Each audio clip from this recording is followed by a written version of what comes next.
So this question is going to go in the opposite direction of what we have been doing. Here we're going to be given the concentrations of two ions, and we want to know if a precipitate will form.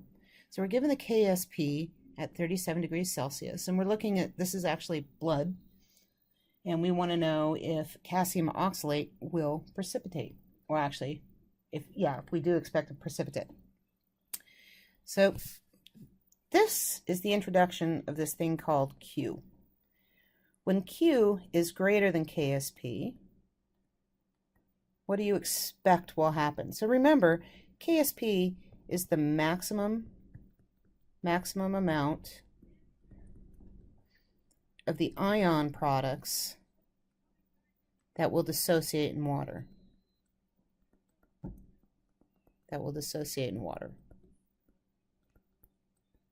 So if this is the maximum amount and the product of two ions is greater than, then we will get a precipitate.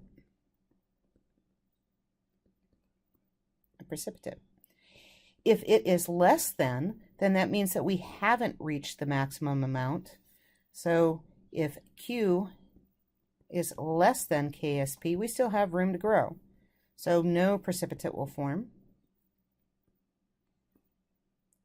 And if it equals, that means that we are at maximum solubility. So we will not get a precipitate, but we cannot add any more to it. So for this one, we want to know what Q is. So again, Q, let's do this in a different color. Q is going to be done just like we do our KSPs. So Q equals the concentration of our Ca2+ times our C2O4 2-. We have what these concentrations are. We don't need to do anything else to this. So this is going to be 2.5 times 10 to the negative 3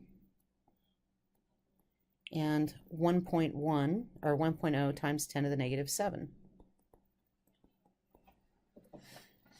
equals 2.5 times 10 to the negative 10. So we are smaller than our 10 to the negative 9, which means no precipitate will form.